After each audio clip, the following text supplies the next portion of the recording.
Welcome to life style spirit channel. எல்லோரும் எப்படி இருக்கீங்க? நாங்கள் இங்கே ரொம்ப நல்லாயிருக்கோம். அன்பிளான்டு பர்த்டே செலிப்ரேஷன், என்னோடய ஹஸ்பண்டோட பர்த்டே செலிப்ரேஷன் தாங்க. இத்தனை வருஷம் நான் வந்துட்டு அவரோட காசு தருவார், சேவிங்ஸ் பண்ணி வச்சு அதில் நான் அவருக்கு பர்த்டேக்கு கிஃப்ட் ஏதாவது ப்ரெசென்ட் பண்ணுவேன். ஆனால் எனக்கு என்னமோ எனக்கு ட்வின் பேபிஸ் பிறந்துட்டாங்க.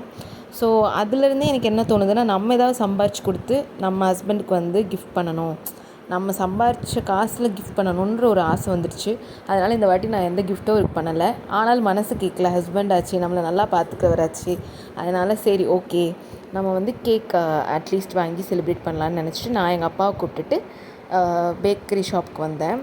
எங்கள் அப்பாவுக்கும் ரொம்ப ஆசை, இந்த மாதிரி வீடியோவில் அவரை காமிக்கணும்னு சொல்லி கேட்டார்.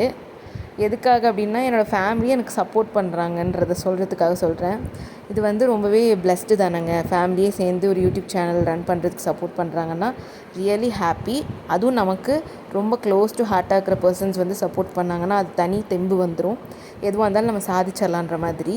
எஸ், இது என்னோடய ஹஸ்பண்டோட 30th பர்த்டே செலிப்ரேஷன்.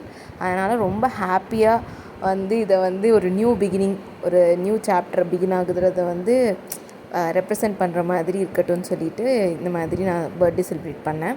ஸோ அதே சமயம் என்ன சொல்கிறது, என் குழந்தைங்களோட நாங்கள் அது செகண்ட் பர்த்டே. லாஸ்ட் இயர் கொஞ்சம் விவரம் இல்லை, இப்போ 1.5 வயசுக்கு மேலே ஆகிடுச்சு, 2 வயசு ஆக போகுது. இப்போ கொஞ்சம் கொஞ்சம் பேச ஆரம்பிச்சிட்டாங்க, நிறைய விஷயம் புரியுது, கேக்னால் என்னென்னு தெரியுது, பர்த்டேனால் என்னென்னு புரிய ஆரம்பிச்சிருச்சு. அதனால் அவங்கள வச்சுட்டு இந்த வாட்டி செலிப்ரேட் பண்ணுறதுன்றது ரொம்ப ரொம்ப ஸ்பெஷலான ஒரு விஷயம். ரொம்ப ரொம்ப ஹாப்பியாக இருக்குது. இப்போ ரொம்ப அவசர அவசரமாக நானும் எங்கள் அப்பாவும் வந்துட்டுருந்தோம். ஏன்னா குழந்தைங்க தூங்கிடுவாங்களோ அப்படின்னு சொல்லிட்டு அர்ஜெண்ட்டாக வந்தோம். கடைசியில் என்ன நடந்துச்சுன்னு நீங்களே பாருங்கள். ஸோ என்ன ஆகும், கடைசியில் அவங்க 2 பேர் தூங்கிட்டாங்க, வேறு ஒன்றும் இல்லை. ஸோ நாங்கள் என்ன பண்ணிட்டோன்னா, பர்த்டே கேக் கட் பண்ணுறதை நெக்ஸ்ட் டே மார்னிங்க்கு சேஞ்ச் பண்ணிட்டோம். 3 பேர் சேர்ந்து சூப்பராக கேக் கட் பண்ணாங்க. நான் சொல்லவே இல்லைங்க, அவங்களாவே ஊட்டி விடுறாங்க. அப்பாவுக்கு அழகாக கேக்கை ஊட்டி விட்டாங்க. இதை விட ஒரு ஹாப்பினஸ் என்னங்க வேணும் லைஃப்பில். ஸோ அவரோட 30th பர்த்டேக்கு என்ன கிஃப்ட்டும் தர முடியலேன்னு வருத்தப்பட்டேன்.